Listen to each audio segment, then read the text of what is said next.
The question everybody want to know and always ask me is, where should I move inside the Buffalo area? Now, I just can't throw you inside the area, but I can give you some areas that a lot of people are starting to move to and really like in and around the Buffalo area. So let's talk about those right now.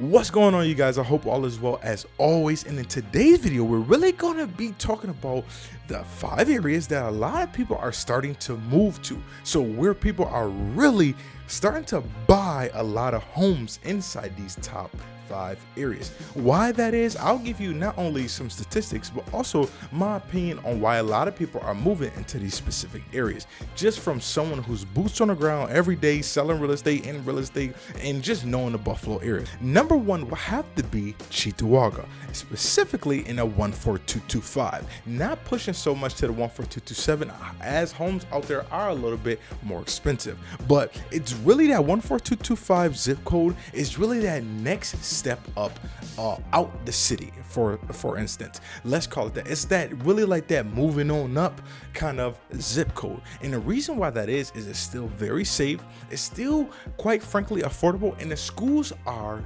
good. They're not the best, they're definitely not the worst, but they're still a very good school system. And to be able to put your school in either a B school or a B-side school like Maryville, or if you want to go to a smaller school like Cleve Hill, or if you want to go to a large school like Cheektowaga Central, you have a plethora of different options.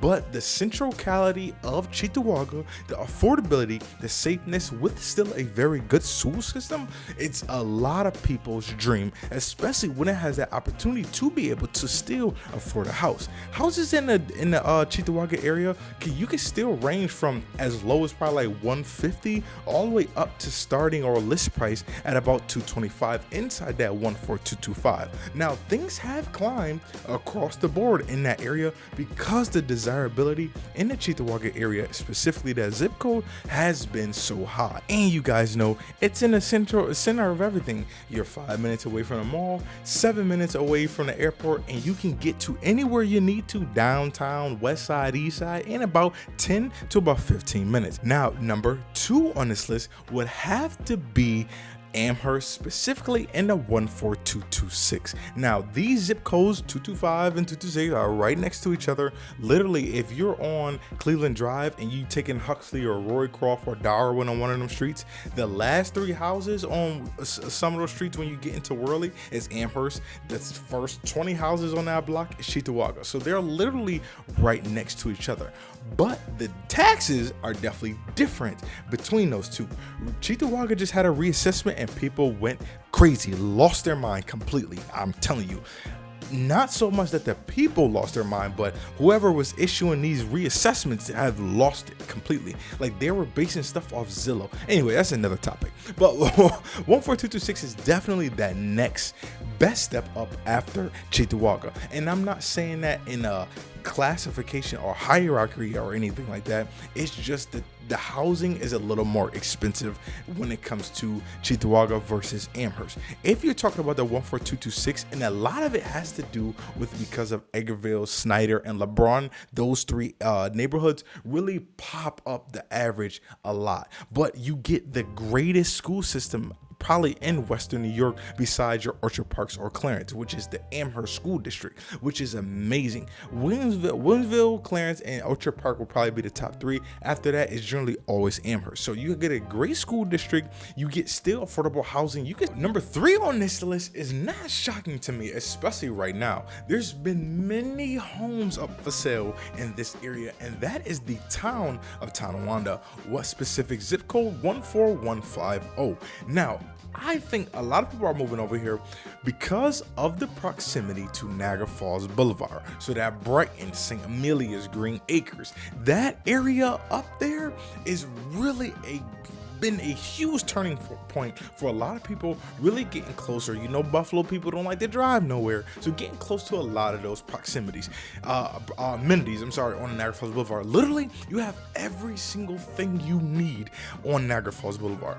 You do not have to leave. Once you hit Consumer Square, you're good. You got food, restaurants, Barnes and Nobles. You have your grocery store right around the corner. On Wegmans, you have Delta Sonic on the corner. Like, you literally don't have to leave between a 2-mile radius, I would say even a mile radius, if you live inside that area. It's still extremely affordable inside the Tonawanda area. You can still find things from anywhere from about $170 to about $220, so a little bit cheaper than that Amherst area, and the taxis are roughly the same, maybe even a little cheaper in Tonawanda.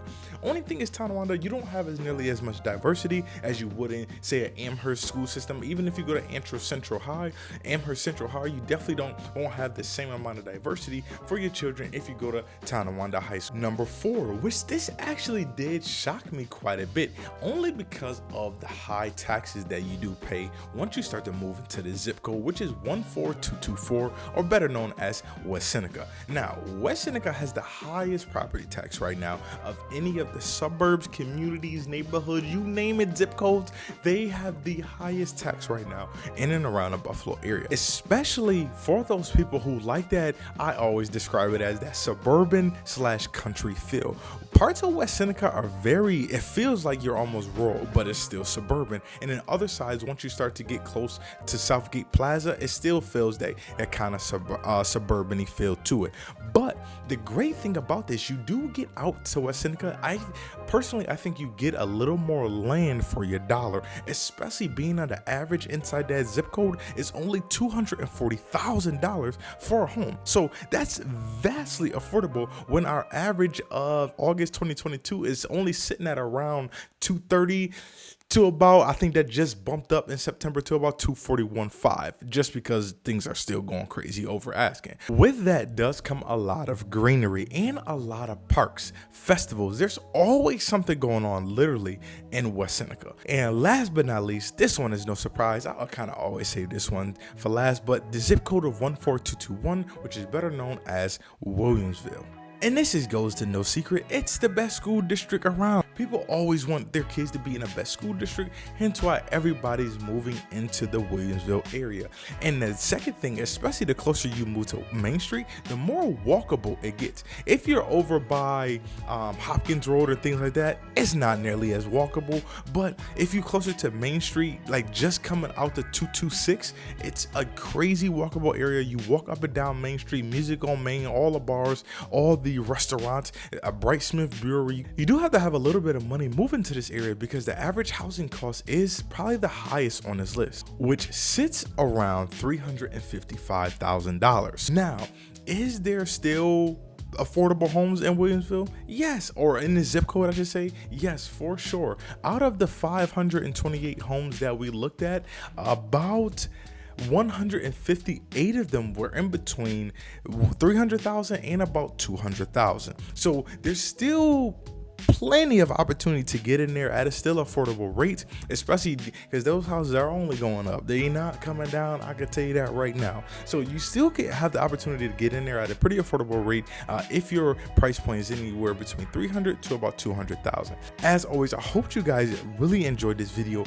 Make sure you guys check out the Williamsville vlog and also check out that Cheektowaga vlog if you guys are interested in moving into those areas, because they are great. It'll give you a real in-depth view of the communities and everything that they have going on inside there, and I'll pop them over here somewhere. So make sure you guys, as always, hit the subscribe button. I will talk to you guys inside the next one.